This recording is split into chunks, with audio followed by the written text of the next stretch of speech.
All right, looks like we're live. Hello, REI Marketing Nerds, Daniel Barrett. So this is the very first Marketing Monday, and I'm going to go on. I'm just going to pull up the group here. We are going live inside REI Marketing Nerds, and for people who have been a part of this group for a long time, we're going to do this basically every week now. We're going to have live events. We're going to be coming kind of live to you guys, talking about stuff that typically I was going to reserve kind of for my private coaching students. But I think part of what we want to do inside this group is just continue to make this group really the best resource there is for online marketing training for investors. So if you are an investor and you are looking to up your game when it comes to online marketing, there is not going to be any place that's going to be better to come and learn this stuff than right here. So this week, so just to kind of, since it's the very first one that we're doing, I want to kind of talk a little bit about questions and answers and stuff. So like if you have a question or something that you want to just throw out there and you want kind of some feedback on it, do it. You can pop it in the comments of this live event here, and we'll get this to you. If you're watching this video later, you're seeing this on YouTube or LinkedIn or whatever, you should come and join the Facebook group, which is at adwordsnerds.com/group. That's adwordsnerds.com/group. That'll forward you straight to the REI Marketing Nerds Facebook group, where you can come in and ask your questions and all that fun stuff. So let me know in the comments if you have any questions, anything you want me to dig into. I'll be happy to help you out. Now, today, what we're going to primarily talk about is a little bit about testing. And I'm going to talk first just about like what I mean by this and like why testing is so critical. And one of the things that I've really noticed, and I started really getting into testing and sort of understanding testing, how to do testing well, as part of the REI Marketing Mastery kind of coaching program that I run. And that's kind of like a year-long program where we get into like all these in-depth trainings. And I'm doing an in-depth training on a specific type of testing. So we're sort of teaching a specific methodology for testing. And one of the things I've really kind of come to understand as I've done that is that almost nobody is actually testing their marketing. If you look at like, what do people actually do? How much time do we actually spend on it? How much time, resources, effort, whatever you want to call it, do we actually spend on this stuff? I mean, it's basically nothing. And testing is essentially a way of creating free money. I mean, if you think about the average deal value for an investor, let's say you're flipping national average deal value, or I should say wholesaling. National average deal value for wholesale is maybe 10K, right? If you look at flipping, you're getting anywhere from like 15 to 30 to 45K, right? Depending on where you're at. So these are massive sort of valuable transactions that as investors, we are going after, right? Now, because of that, the sort of the value of the testing process becomes absolutely huge. Because if you say like, look, okay, even if I just did a test and I only got a 1% improvement over performance, let's say that only adds up to an extra click or an extra, let's say, that 1% only gets me one extra lead a month. Okay, so that's going to give me 12 extra leads a year. Well, that's about a deal a year. And that's a deal a year from existing marketing you are already doing. I mean, you didn't have to spend any more money. You didn't have to scale up. You didn't need to mail another list. You're purely saying, from the traffic I'm already getting, I'm going to increase the amount of leads I receive. And so therefore, I'm going to do a whole extra deal. And if you do that every year, well, of course, those percentile improvements stack. So you get this kind of cumulative improvement that adds up to a massive return. But we don't do it. Investors don't do it. We don't pursue it. We don't go after it. We don't do it. And I think there's a couple reasons. I mean, I think one, I think the technological barrier is there for sure. I think a large number of investors just aren't really sure how to go about this whole process, right? How do I gotta like build a whole extra website and I gotta do all this extra stuff, and how do I do that? Or I gotta pay someone, and it's all very overwhelming. And then it's like, what do you test, and how do you know what's winning, and all this stuff. So what I want to try to do today is just break this down in as simple as a way as humanly possible and really say, what is testing? When we think about it on a large scale, how do I make this so that this is as easy as possible? And what I'm going to do is I'm going to flip my thing over here and I'm going to take some notes for you. All right. So we're just going to think through this in as rational a way as possible, right?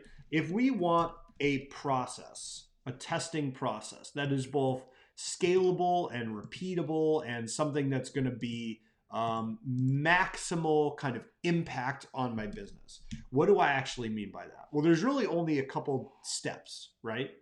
We're going to start with an analysis or like an analysis phase. And what I mean by that is just saying like, what is happening now? And this is actually the place where most investors kind of fall apart, okay?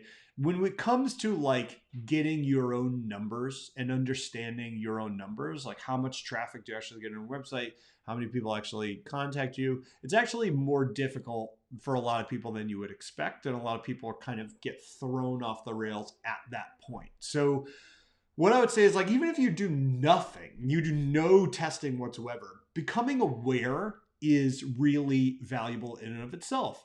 It's kind of like, well, you're not going to know if you need to lose weight unless you know how much you weigh, right? You're not going to know if you need to take care of your heart health unless you get, a certain number of heart tests, right? It's just knowing your numbers in and of itself has value because you can't make rational decisions if you don't understand the environment that you're in, the situation that you're in. I mean, this is important stuff, right? So just understanding your numbers is absolutely critical. I mean, for online marketing specifically for investors, I'm really looking at a couple things, right? So I'm looking at traffic volume, saying how much traffic are we currently getting and what channels are currently driving that traffic, right? Am I getting my traffic from paid? Am I getting my traffic from organic? Am I getting my traffic from Google? Am I getting my traffic from Bing? Am I getting my traffic from Facebook? Am I getting my traffic from people like going, getting the mail that I send them, the yellow letter, the postcard or whatever, and then Googling my name, right? All these things are important. It's like, where are things coming from and how much traffic are we getting? Obviously, if we're not getting any traffic, we need to start there, right? So understanding these numbers is really critical. I'm looking at things like click-through rate. How many people are clicking on my ads? How many people are clicking on my website when they Google me, right? This is important to understand. Okay, is the traffic there, but they're not clicking me, or are they clicking me and not converting, which is where we get to conversion rate, right? So these numbers are really critical. It's like, how much traffic am I getting? Where is it coming from? How many people are clicking? Like, what percentile of the people that are available to me are actually clicking? And then when they get on the site, how many people are actually converting? Really, really critical. There are also things that you can do like watching user behavior. There's a number of websites and kind of tools that you can use to actually record how people use your website and move through your website. Where do they scroll? Where do they click? All this kind of stuff, right? Really, really important for just understanding like what is happening now so that you can figure out what you want to do. All right, next step, brainstorm, right? What this is saying like, okay, well, actually, no, let's take this back. Goal setting. All right. Now, after we've analyzed kind of like the current situation, we kind of know what's going on, we're going to do goal setting. And one of the things you want to think about is your true north metric, which is what is the number I'm trying to improve? Or if I improve that number, my entire business gets better. For most investors, what it's going to be is lead volume. Okay. And like, yes, it's totally true. You can generate a whole bunch of leads and like not actually generate deals, right? That's possible. But for most of the channels online, higher lead volume is going to give higher deal volume. So generally in the beginning, I'm thinking like, okay, it's lead volume, it's conversions, right? Which is a lead, right? Calls, emails, whatever. So if that's the true north metric, we're going to make sure that we're tracking that accurately, that we have our historical baseline, all that stuff, right? Actually setting the baseline is really critical. What have we done in the past? Right? If I want to set a goal for the future, I have to understand what I've done in the past, right? It's useless to say like, well, I want 100 leads a day. Well, if you've never gotten a lead before, it's maybe not realistic, right? And if your lead volume traditionally craters during the holidays, well, then maybe the holidays aren't the best time to set like your most aggressive goal ever. Just understanding your baseline really important, right? And then, okay, so like, how are you moving? What metric? Right? So we're setting a timeline and we're setting a goal. So the way I think about this is we're saying like, okay, we have a metric, let's say it's conversions. Okay, I want to move conversions by, let's say, 10%. Okay, and I want to do that by a certain timeline. Now, I generally, when I do testing, I'm generally going to think about this in terms of like 14 days, 21 days. I'm generally not going to think about like 3 months for a test, just because for me, speed of testing is oftentimes a lot more valuable than like pure scientific accuracy. Like, yes, it's true that like if I want to get the highest level of statistical significance, I'm going to need a big set of data. That's absolutely true. And when we don't have that big set of data, a lot of times we sacrifice accuracy, right? So that's very true. But at the same time, there's a lot of value in being able to test quickly and test often and test many things. And a lot of times, even if you make kind of the wrong call based on a test, if you're doing a lot of those tests, the chances of you not kind of coming up with a higher sort of value or higher profit margin or whatever coming out where you want to be at the end are actually very low. So that's kind of what I wanted to focus on. All right. So we set timeline, set the goal. That's the goal set. All right. Now, plan the test. Now we got to think of a specific test. We got to think of a specific thing that we want to test. So are we testing a new channel? Are we testing a new ad? Are we testing a new approach? Are we testing a new bidding strategy? Are we testing a new copywriting strategy? Are we testing a new graphic design? Like, it's a specific thing. We're not just saying like, I want to improve this anymore. What we're saying is, I want to improve my True North metric and I've got to come up with a specific way. Do we think it can work? Now, one of the things that's really interesting is like, if you tell people like, set your goal, like, okay, I want 20 leads a day. And they're like, great. Okay, so what test are you going to run? And they're like, well, I'm going to change the button on my landing page from green to red. And you say like, okay, well, do you think that can get you to your goal? And they're going to say no. And then you're like, well, why are you testing it then? Right? This is sort of the balance between, we tend to want to gravitate towards testing things we know we can do rather than really forcing ourselves out of our sort of comfort zone and forcing ourselves to grow, right? So it's really important to say like, do we think the test that you're talking about can actually work, right? Really, really critical. This is something that a lot of people kind of leave out. Okay, got the plan of attack. Who, what, where, when, and why, right? Okay, so like, who is going to be responsible for this test? Is it you? Someone on our team? Are you working with an online marketer? Like, are you working with AdWords Nerds as an agency and you want us to test something? Like, who is in charge of it, right? What are they actually going to do? Where is this test going to happen? Where is it going to be implemented? When is it going to be implemented? Why? Does everyone on the team understand why this test is happening? These things are really critical just to get accountability in place and make sure that the testing actually happens. Because again, it's very easy to lose track of this stuff. Very, very easy to lose track of it and just have it not happen. Okay. And then, what you're going to do is implement and gather data. You're going to be gathering data nonstop, looking at the data. The person that's implementing the test is going to be saying, okay, and like, here's the thing. Fail state, win state, okay? So if they're implementing the test and they're gathering the data and they're sort of going through this entire thing and going through this process, you need to understand what your fail state is and what your win state is, okay? Let's say the test is to generate 20 leads a day.